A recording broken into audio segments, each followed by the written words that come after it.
Hi, my name is Matt. Welcome to Unbearable73. So you may notice something a little different. I got the headset on today.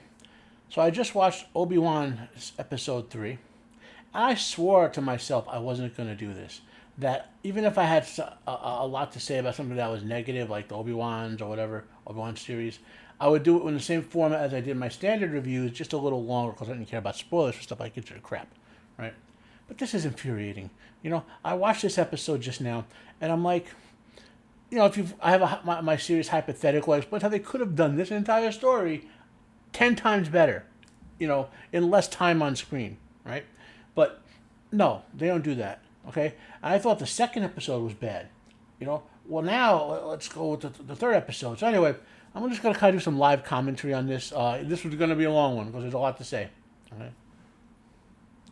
Without ado, here is my review of Obi-Wan Season 1, Episode 3. Well, with a little bit of ado, because I have to, load the episode up. Because, God forbid, things work on demand. But that's the infuriating thing, right?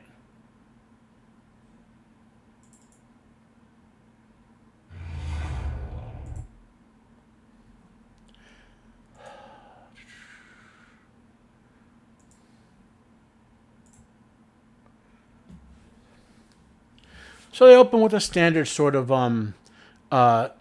review trailer of the last two episodes, blah, blah, blah. The only thing it does is make me sick of having to sit through that. So I'm obviously not going to bore you with that.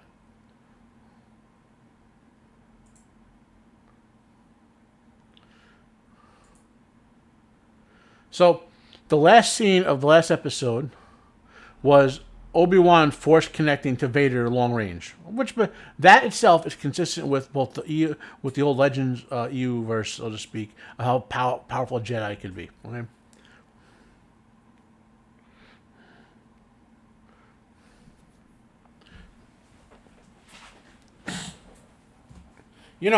It boggles the mind how they could have a property every time we see it, whether it's the prequel trilogy or the Boba Fett series, how they could have something that has so much potential and ruin it, you know.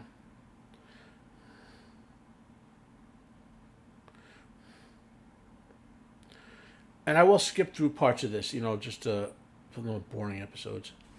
So we scroll in here. Basically, this is a stupid scene, by the way. It picks up right where it left off with Obi-Wan meditating. He's calling out to Qui-Gon, blah blah blah. But since Liam Neeson won't do the TV show, every time he's meditating and looking for Qui-Gon, they just show flashbacks and you hear Qui-Gon's voice from the recorded in previous episodes, right? They're literally making Obi-Wan look weak, like sour sauce weak. And if he didn't look weak before this episode, just wait till you hear or watch some of the crap. So now we do scene transitions back and forth. Vader, we see Vader in whatever chamber he is in, a back to chamber or some other, being disconnected from the machine and having his Vader armor put on. Okay, and I will admit, visually, the Vader's armor scene is kind of cool. Okay, I'll give that.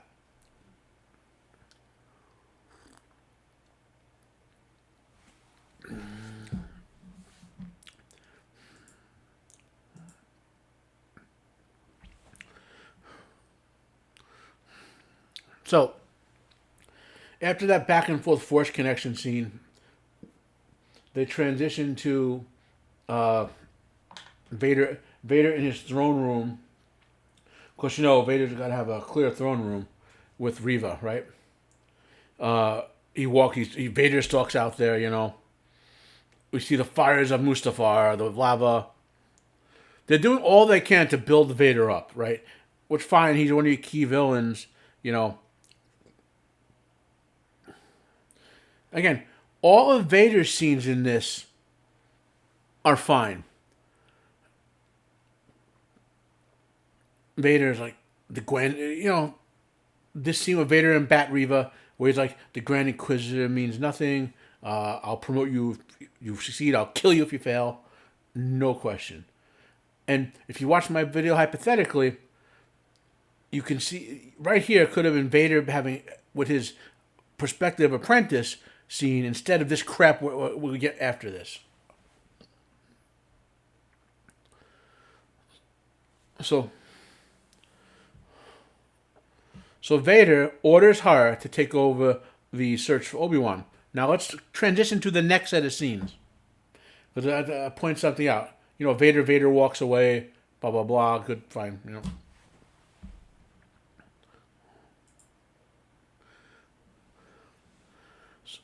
So now we have Leia and Obi-Wan chit-chatting on the thing.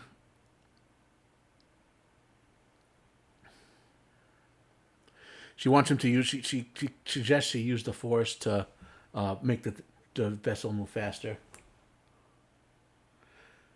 Now he asks her. Now I kind of like this little scene here. So I'm going to have some positives in this. I'm not going to be 900, maybe 99% negative. She asks him, "What does the Force feel like?" He says, "If you're afraid of the dark, in the dark, what does it feel like if you're paranoid?" And he says that's what the Force feels like, which could make sense. And you replace her droid. Now, there are a couple of scenes with Obi-Wan and Kid Leia in this that would be great if this were a better show. Like this one here with the older person sort of mentoring a younger person and reassuring her and preparing her toy and all that. So we get the good scene, and now we're going to go away. So we got the two good scenes: Vadering over Reva and Obi-Waning, so to speak, right? They get off the transport, which is traveling to another world named Marparvo, or something like that.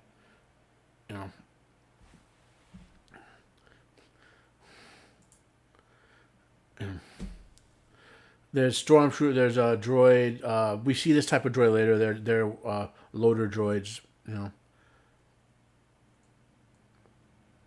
All their droids start taking this stuff off. Scene looks perfectly normal. Obi-Wan and Leia sneak off the vessel while we see some other ships arrive.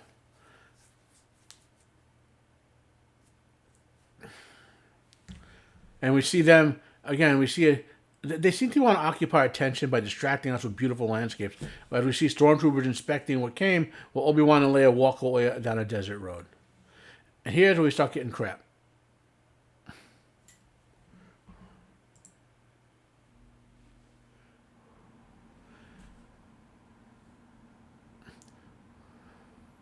Maputo, the mining system.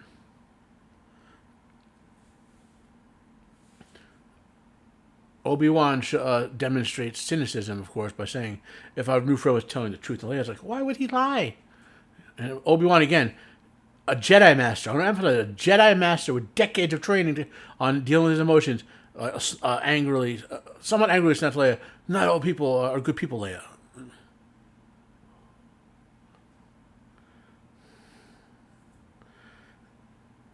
Now we get a little interplay with back and forth with Leia asking, the Empire's helping us, even though the Empire strip mined this planet. Obi-Wan has some sort of hallucination of Anakin standing there on the pasture lands that are whatever. They're playing Obi-Wan that's haunted by this, and if this was a year after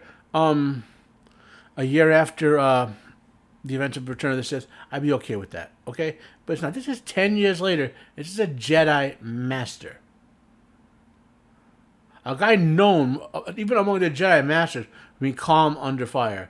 So we have a transport arriving at another world. Again, this is a pointless scene from the point of construction. This is just a screen filler time. This should have happened on Marvo or whatever the world is called, Marvapo. This is Bat Reva arriving at an Inquisitor base or an Imperial base where Inquisitors are. And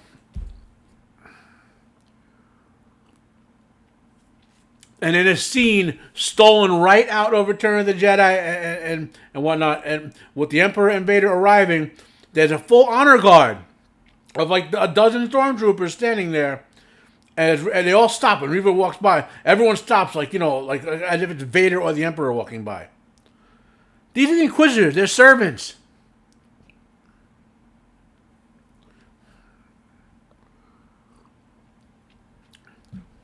So Reva power walks into the chamber,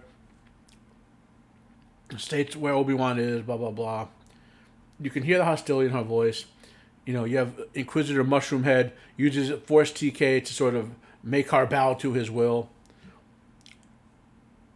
Was he supposed to be the new Grand Inquisitor?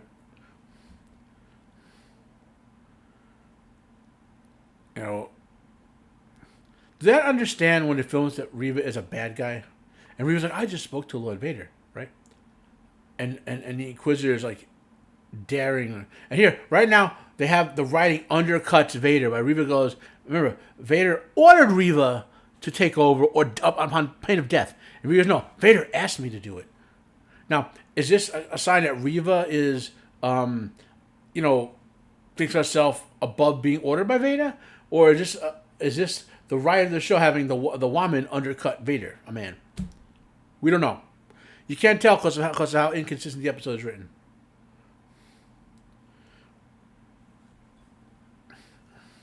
And no, at no point am I criticizing the actress. Because frankly, people are saying she's a horrible actress. We have no idea if she's a good or bad actress because she was given utter crap with this role. I feel sorry for this actress to be associated with this role.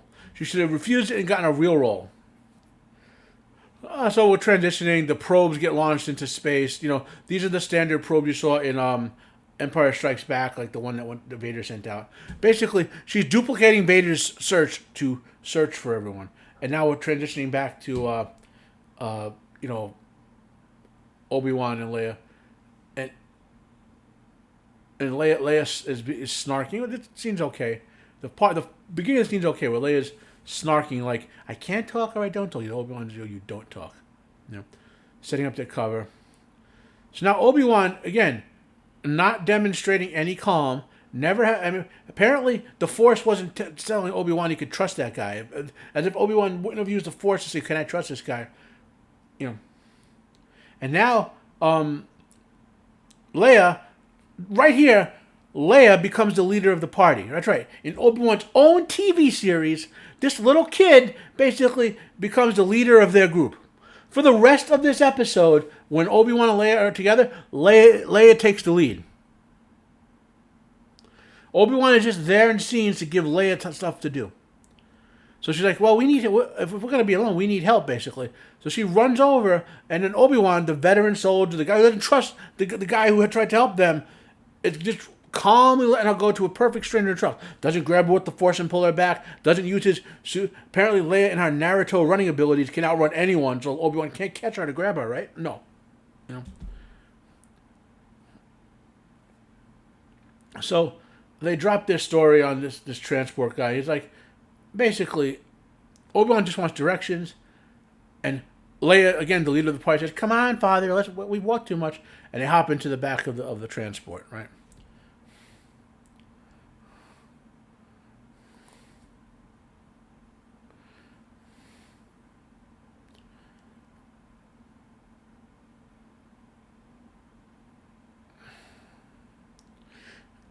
So, transport, we think they're going to get moving. Now, if this were well written, this would have been only seen between now and them getting to the big inspection station, right? But no, we have to have more of... So for no reason at all, the transport driver questioned her, like, where'd you say you're from? And the non-human guy is a devout supporter of the Empire, right? Now, even though we know the Empire considered non-human second-class citizens, okay? And of course, he slows down for the stormtroopers walking across the pasture fields, and he says to them, transport late again, a little bit of banter, normal banter. So 4 stormtroopers, he offers to give them a ride in the back of the ship,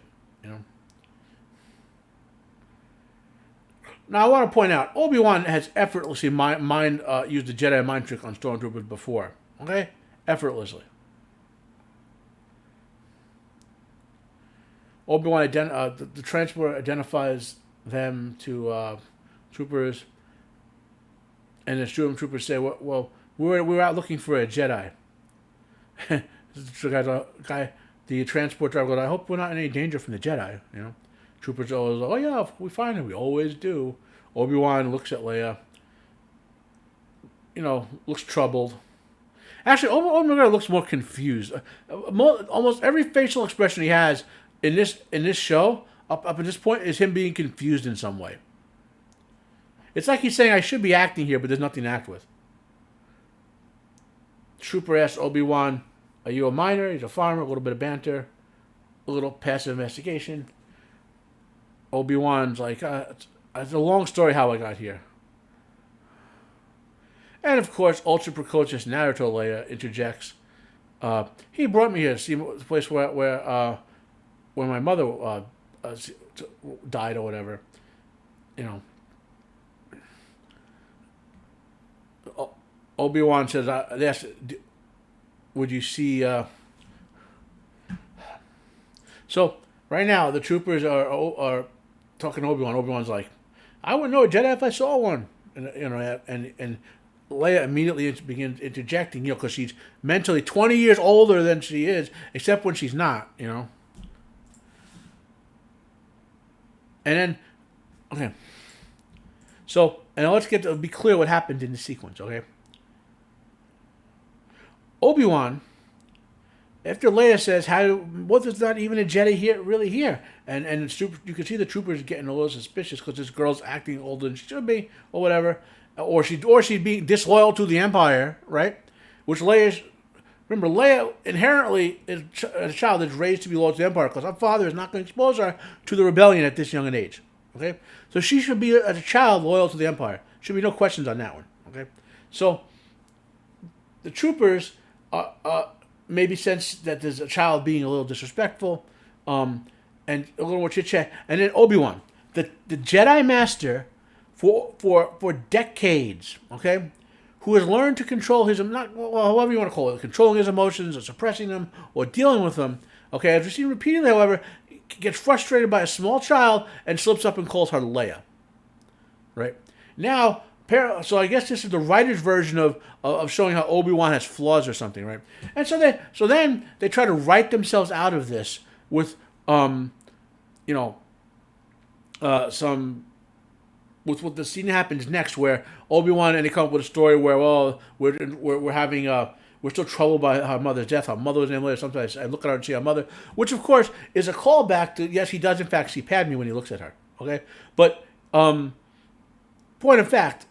So, either did they write this scene specifically so they can drop in that line and make Obi-Wan seem wistful or whatever, or did they write this in just so they can have some sort of interaction where Leia looks smart again? Okay, don't know, but I want to point something else out. Right, there's two people on the Emperor and Vader's hit list, right?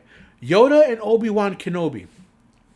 We know the Emperor can directly communicate with the stormtroopers, right?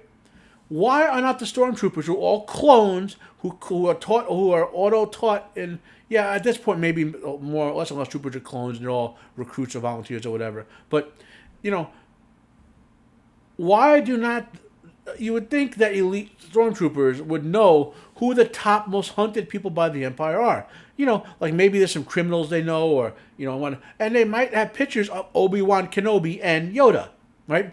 How they don't recognize Obi wan Kenobi, who still has a beard, just like he did when they last had pictures of him, from multiple hollow pictures, right? How they don't recognize him, this is now writer-induced stupidity, okay? I've talked about plot-induced stupidity on previous videos. Writer-induced stupidity, where they deliberately do something dumb to move the plot along, okay? So let's keep rolling.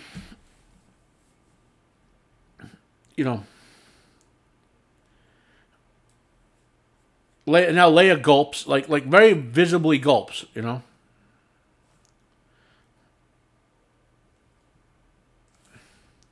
I'm having a wine spritz, right? I really need Jack Daniels for this. Now you get a brief 10-second scene, like I mentioned, of Obi-Wan saying, sometimes when I look, I see our mother. That 10 seconds is really good. There are a lot of... The actress who plays Leia and Ewan McGregor work very well together. I would like to see them in something that doesn't suck, So people out there, I know that people who are going to slam every second of this. I refuse to be... I'm not talking about the writing. I'm saying the acting of but then they throw it right away with Leia giving Obi-Wan the look of, you fucked this up. And then she gives another look and says, the second look is like a pensive look, and Leia's like, you knew her, This is totally out of character, okay? If she says, well, you knew her, because a child could intuit stuff, right? We're okay with that, I could live with that, But, and then Leia's like, are you my real father? Some of this conversation I could see. I just think it's a little contrived that, the way it turned out. But again, you could see that the actress who plays Leia, whose name I don't know, and I will know it by the next episode, and Ewan McGregor work very well together. And here's a nice scene, by the way, with Obi-Wan, when Leia doesn't remember her own family, obviously. You have Ewan McGregor thinking back to when the Jedi took him as a child, and he doesn't remember his own family. Now, he does mention remembering a brother, right, a baby brother. I 100% guarantee you that that's a plant for a future character. That either we're going to meet Obi-Wan's brother in one of these other TV shows, or in the future after we'll meet a descendant of Obi-Wan's brother. I can 100% guarantee you that. Now, remember I said they should have skipped that scene in the middle and just come straight to this scene? This is the scene at an Imperial checkpoint. He's like, Obi-Wan, can we get off sooner? And he goes, no, I know these guys, So the driver is having chit-chat with them. And he goes, who are they? And the driver immediately sells that and says, you might want to check these guys out. I mean, the other stormtrooper didn't want to check him out, so why would you suddenly want to check these guys out? Obi-Wan puts up the hood, blah, blah, blah. The troopers go around the back, We get a menacing scene.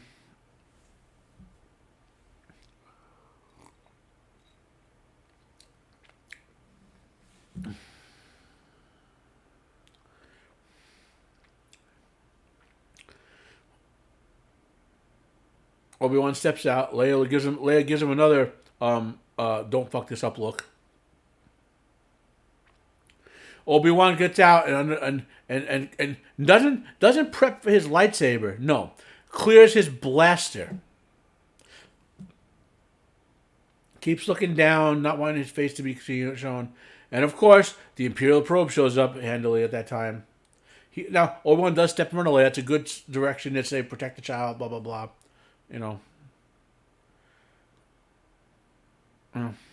Now, the two stormtroopers in the probe are within lightsaber distance. Obi-Wan looks up, the probe catches him, and does he go for his lightsaber?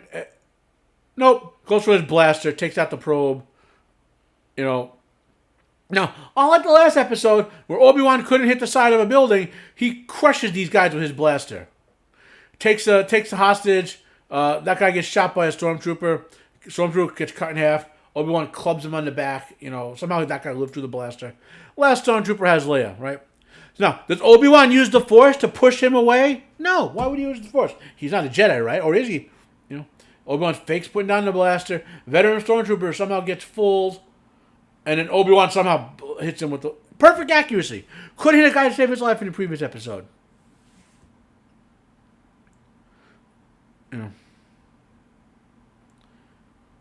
Continue the Star Wars trend of blasting security locks, opening them. And of course, another set of Imperial troopers arrive. Obi-Wan doesn't immediately pull his lightsaber and charge them with his super speed, which we saw in The Phantom Menace. Nope. Doesn't use any super speed. Doesn't use Force TK to knock him down. None of that. Right? He immediately submits. Now, somehow, this character is an Imperial commander who I want to say his name Carla. Apparently, she's an ally. She shoots the stormtroopers in the back, right? Identifies herself. Says, "I'll take you the rest of the way." Blah blah blah.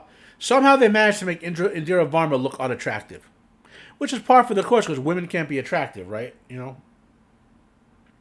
We transition. This show has way too many transitions. These scenes needed to be longer and less transitioning because the pacing feels choppy. We have Inquisitor Mushroom Head, Inquisitor whatever, and Bat Reva chatting, and now the Inquisitor says, Mushroom Head says Vader's already been informed.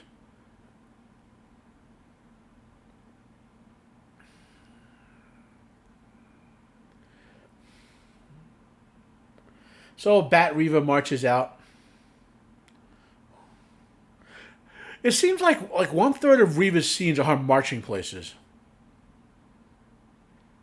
They lock down the planet, blah blah blah. So, Commander Carla has takes them, says that she was the actual contact supposed to meet. She was on her way, showing that Obi-Wan was paranoid for not trusting that guy. Obi-Wan who has the Force would tell them whether to trust the guy or not, but God forbid he even bothers using it, right? So they're gonna lay low. Obi-Wan again, yeah, an NPC does what takes the whenever it's not a scene where Obi-Wan has to do something like blast someone, he takes the lead from Leia or from Carla for the rest of pretty much the rest of this until one particular scene. I'll get to that later.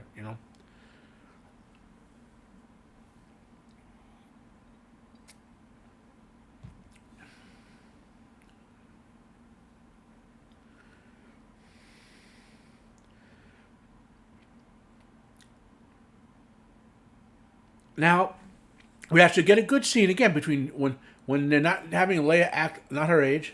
She expresses remorse because she runs away all the time and she thinks she caused all this by running away. Obi-Wan reassures her. This little 10-second scene is pretty good. Again, showing that Ewan McGregor and this kid actress had excellent chemistry, and if had this been done better, could have been better. Although I think the characters have been much younger than this, but that's a whole separate issue.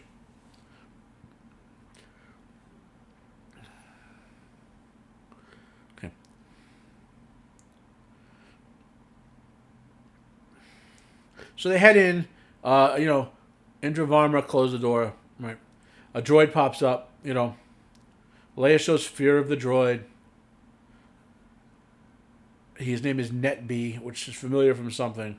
By the way, Netb in this loader, he's a toy. He's a candidate to be a toy. That's what he's there for, Leia shows her little droid pet to him. Now we hear that loaders cannot communicate. The Emperor doesn't allow them to communicate, but Indra and Commander Carla says, "Oh, actions speak louder than words."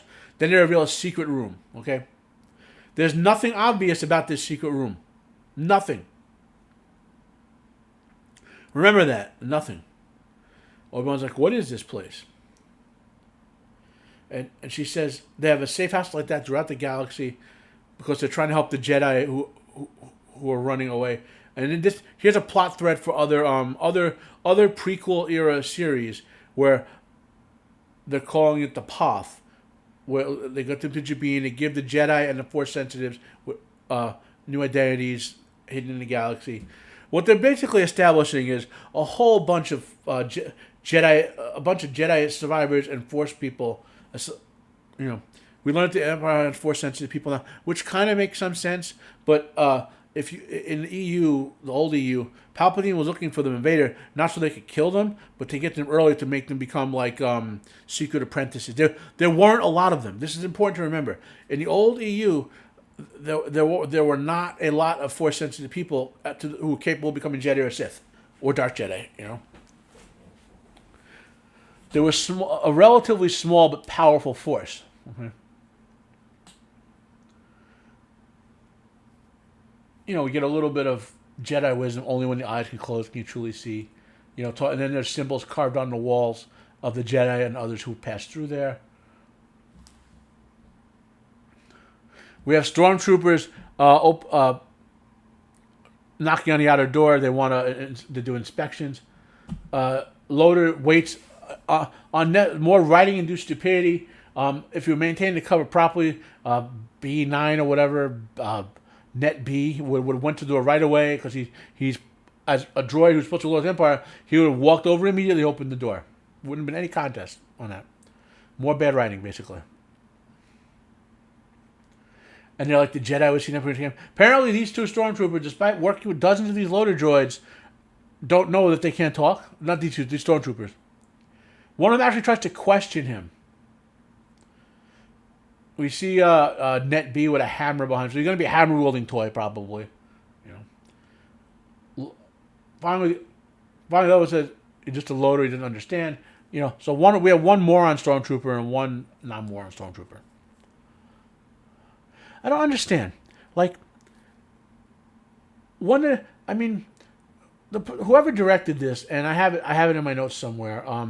It's Deborah something. You know, she's directed stuff before. Did she not look at this script that she was directing and notice certain problems? Like with this scene? This scene was 30 seconds longer than it needed to be. Okay? Now, so Indra Varma starts to get a little undressed, not naked or any inappropriate, but again, they still find a way to make her look unattractive. This is one of those beautiful women you will find. She's graceful. Like, when I say beautiful, yeah, from the point of view of like raw physical attractiveness, there are better. But Indra Varma has a grace about her. You know, not saying she's the same level as Elizabeth Taylor, for example, or Grace Kelly, but she has a sort of like when she's there, she emotes it, you know. So now we get Carla's backstory. She's like, I joined up when the Empire stood for something. You know, obviously she was, and when they continue to go with this Obi-Wan being depressed, he continues and he tells, "Oh, just Ben these days," you know, as if that's a real cover. I'm Ben Kenobi, not Obi Wan Kenobi. They go to a secret passage. Now, in point of fact, there's about 20 minutes, 15 minutes to the end of the episode in terms of screen time, right? So, all of a sudden, Ben / Obi-Wan starts feeling like, if you've seen, again, a stolen scene apparently, how young Connor McLeod felt when he first felt the Kurgan coming in, okay? When he had a quickening in Highlander, that's almost exactly how Ben is acting right now. Now, spoilers, this is Vader's arrival.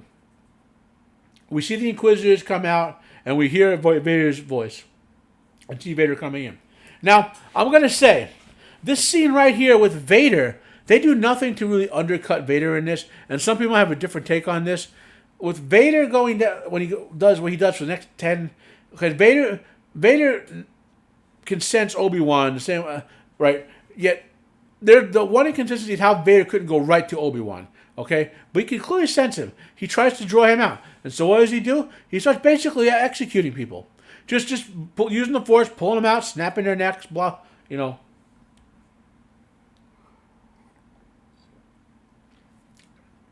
Obi-Wan sends Leia into the corridor.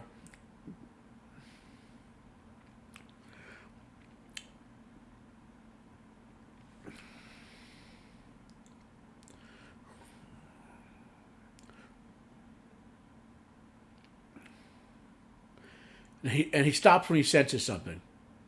Now he senses him across the galaxy, and all of a sudden specifically senses him now. Now I'll give credit. This entire scene is for him to try to draw Obi-Wan out to a situation where Vader is, you know,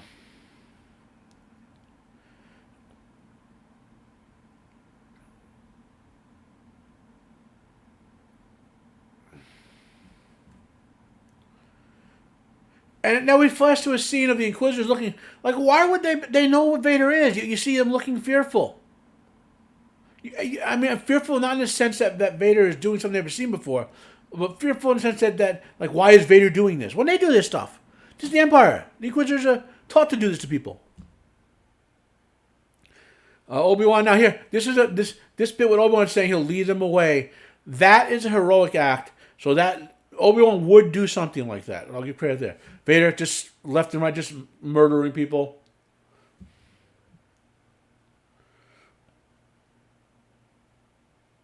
Obi-Wan, he's dragging a woman through the streets, and then he kills her.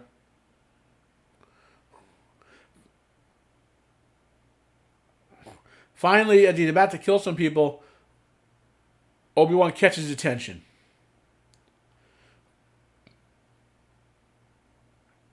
Vader heads off after Obi-Wan. Reva moves forward, but the Inquisitor stops her.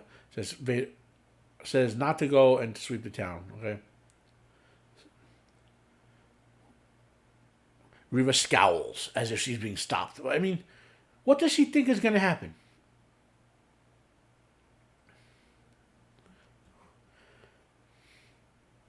Now, I'm going to say up front, okay? Yes, I know this is the Disney canon, which is different.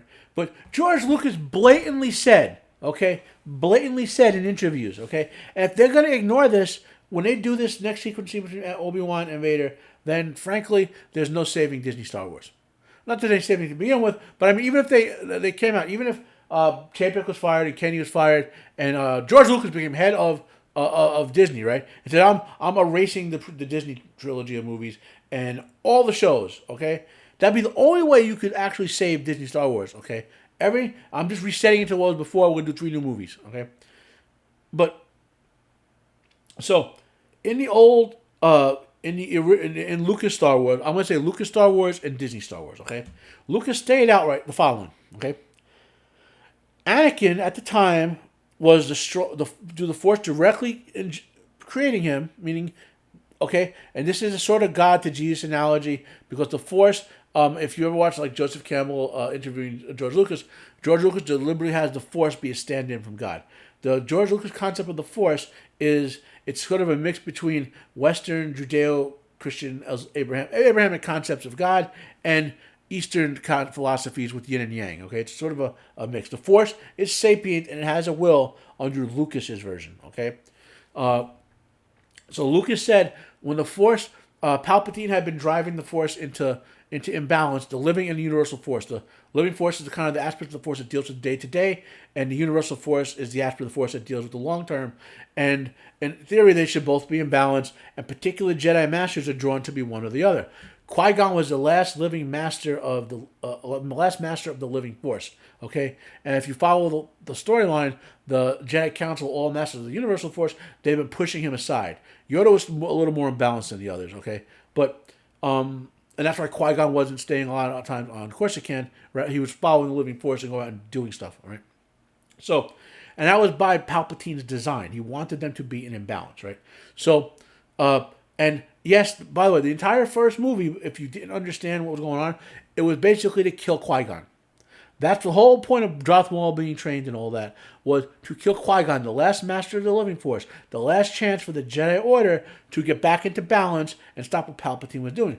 Because when you drive the living and universal Force into imbalance, remember yin-yang contain each other, imbalance, one overwhelms the other, basically, right? The dark side gets much, much stronger.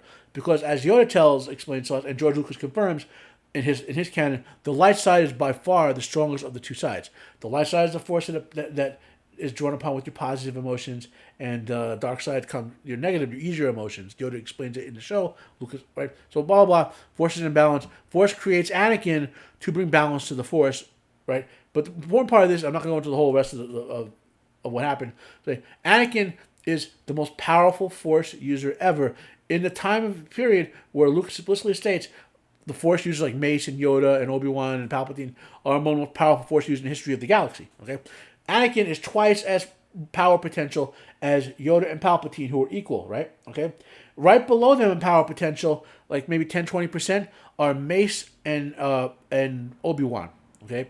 Mace Mace has a special technique to fight the dark side, which allows him to be better than Palpatine, but that's a whole separate issue. But if you're wondering why Mace was capable of beating Palpatine there, okay. So remember that. So Lucas then stated, after Vader was wounded on Mustafar and lost a lot of his body, and in combination with him using the dark side because it's inherently less powerful, okay, Vader lost 2/3 of his Force potential and started using the dark side. So 2/3 of basically Vader drops down to, let's say, if he had a Force potential of 180,000 or something, he drops down to 60,000, right? Yoda and Palpatine are around 80 and 90,000, okay? Kenobi is around 80,000, right, of Force potential. I think there was some scale midichlorian that was used for this, right? So Vader becomes less raw potential powerful than Obi-Wan. And furthermore, he does, however, become skilled in the dark side. That makes up for some of his loss and overall potential, but he's inherently much weaker, okay? And Luke, by the way, Lucas, was just as powerful, not Leia, just Luke, was just as powerful as Anakin was in Force potential. Okay, keep in mind. So bear that in mind when you watch this next sequence of events, okay, with Obi-Wan versus Vader. Remember, in the first one, Obi-Wan beat Anakin. He's less raw power, but Anakin wasn't as trained and was also drawing on the dark side, which is inherently weaker. So that explains why he won there, okay? Fast forward to A New Hope when they battled. Obi-Wan basically threw the fight so Luke could escape. He did not want Vader to know about Luke yet, okay? Obi-Wan was more powerful than Vader then, okay? Doesn't even bother fighting, okay? Now, and in both of those fights, like in the first one and the third one, first one we see them being matched in Force telekinesis. You know, when Anakin has way more raw power, but using the dark side, or when using the light side has more skill with it, they're perfectly matched into Force telekinesis, perfectly canceled out, right? Fast forward to the future, A New Hope battle. As pointed out multiple times in the prequel trilogy, the reason Jedi and Sith have lightsabers is because when all the Force powers equal out, it comes down to a physical fight, so they train with a lightsaber, okay? And that's what the fight in A New Hope was, where basically they couldn't do anything with the Force to each other with Force powers, so they had to fight it out, okay? Remember those two scenes, and when you watch this bullshit that happens here, okay? This total bullshit that happens. Which, of course, they managed to interweave with other stupidity, but we'll talk about that. So we have Obi-Wan staggering across here, not using the Force, can't sense Vader at all, right? Vader with the lightsaber appears. Obi-Wan looks afraid. Jedi Master looks afraid. Pulls out his lightsaber finally, trembling a little bit. The Force doesn't give him confidence. Now, Obi-Wan does look back, gaining a little confidence, and decides to run off, leading them further away, okay?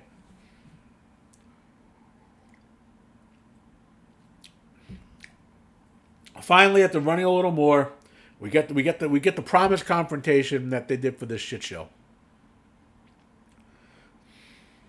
We hear in his head, "You cannot run anymore." Obi-Wan finally pulls his lightsaber. Yes, there's some cool night effects with the lightsaber, highlighting Obi-Wan in blue and Vader in red. I'll grant the visual effects. The visual effects for this were fine. There's no problem anywhere with any of the visual effects, you know. Vader stalks up, you know. They're intermixing Obi-Wan and Vader's music a little bit here. Not, you know.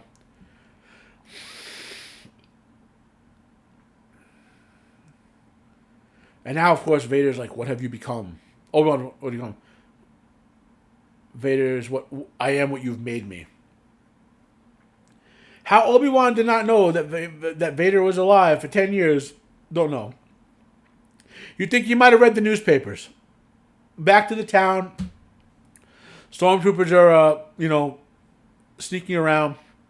Reva's doing more of our walking around. Finally, she slows down, and Bat Reva, the return of the Bat Reva. She uses the Force to open the door. Doesn't just press the button because it's unlocked. Just use the Force, right? Somehow detects that there's something there, using her elite detective skills that they also must have stolen from Batman because she's the Bat Reva. She's not the Bat Reva we want, and she's still not the Bat Reva we need, but she's the Bat Reva we got. Looks around, blah blah blah. You know, using her elite detective skills that she's never demonstrated before. You know, not using any scanners to look for fingerprints or heat signatures. None of that. You know, not using a Force to try to perceive through the walls. Like if she's concentrating at the walls and finds a gap, you might understand it. No. Then she notices the secret passage door.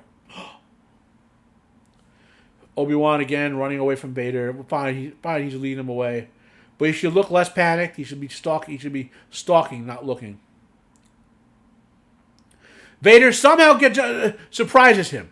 Despite the fact that Obi-Wan has the Force, they surprise. So now they start a lightsaber fight. And Vader is overwhelming him. Not, mind you, Obi-Wan fights with a defensive style, okay? Obi-Wan's not defending himself and retreating. Vader is just overwhelming him. And Ewan McGregor is playing as if he's being overwhelmed. Okay, we have Commander Carla with Leia in the tunnel. For some reason, they stop and look back, and then Leia's like, "Go," you know, like how they even sense that we don't know, but you know, they have more Force sensitivity than Obi-Wan. So she tells Leia about it, and Leia gives her an order, you know, bring him back to us.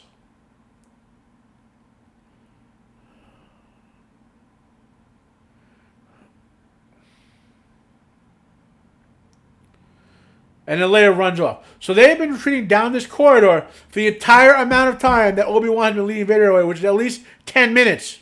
Okay, remember that. Back to Obi-Wan and Vader fighting. You know, Vader overwhelming Obi-Wan. You know, they must not have had a choreographer. Vader used the Force to blast Obi-Wan back.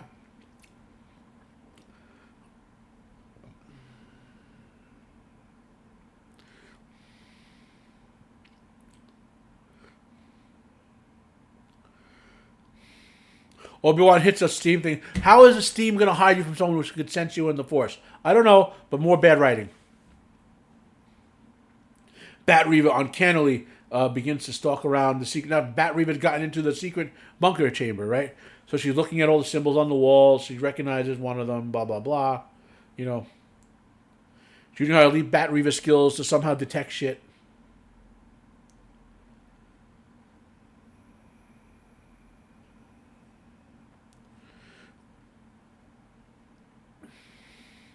And then she knocks something over. Again, this is now 15 minutes or so, at least later. Leia's running ahead of the corridor, right? Bat Reva uses her arcane detective skills to find the secret passage. Now she presses the button. Doesn't use the Force like she did before to open the outside room. Now she presses the button. So Bat Reva stalks into the corridor, looks around, looks pensive, gives a little snarky scowl, smirk, whatever you want to call it. Finally, Vader and Obi-Wan get to a big open area. Vader uses Force DK to throw some stuff down. Just picks Obi-Wan up like he's nothing. Because apparently he can do that. Why he couldn't do that 10 years ago, I don't know. But now he's doing it, you know. Crushing Obi-Wan with the Force, blah, blah, blah.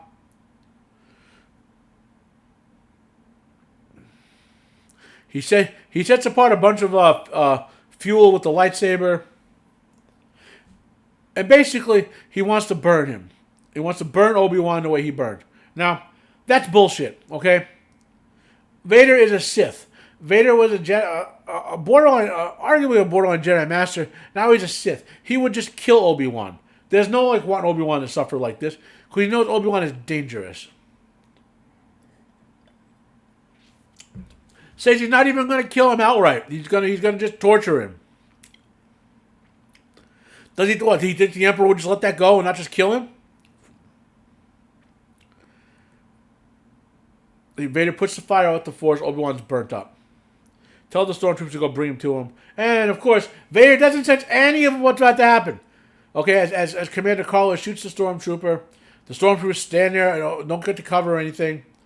You know, Carlo sets the stuff on fire again, and I'm making a bear of fire that Vader effortlessly put out 10 seconds ago with just a wave of the Force.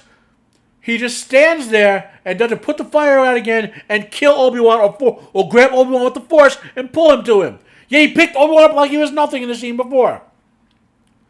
Vader just stands there pensively behind a fire looking menacing. While the stormtroopers are running around shooting at the rebels who Vader sees a droid, doesn't just go Force TK the droid and rip it apart so Obi-Wan can't be dragged away either.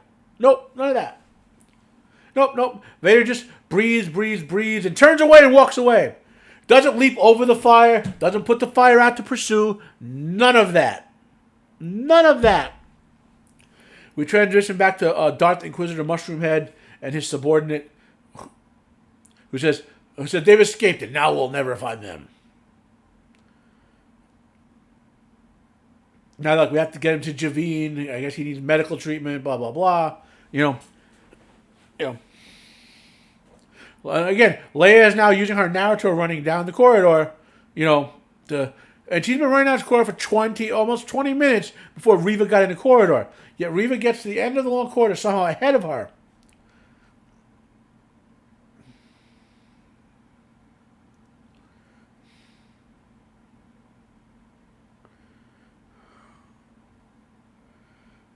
And we see the dead people that Naruto Leia was supposed to meet, and Reva takes custody of Leia, and we got the end, and we get the horrible director Deborah Chow, written by a bunch of idiots,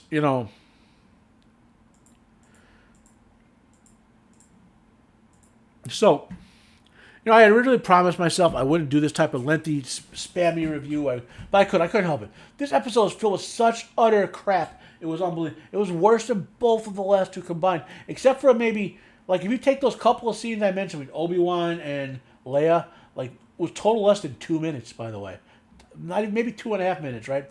And there's one other scene I thought was okay for like 10 or 15 seconds, right? Okay, that seems to be a phenomenon of things like of with this show, which like they're basically having writers like write little scenes and having the director snip them together, okay? Because there's no cohesiveness, they jump around too much, and it's bad scene to bad scene. How does Reva? How does she know anything to do what she did? How did she find that corridor? All they had to do was show her using a scanner or using the Force to look for the hole, and it would have been believable. But that would have required good writing, okay? How did she get ahead of Leia? Even though it was pretty much a straight tunnel, she got ahead of her somehow, right? And Vader, oh my God, I have to go back to the scene.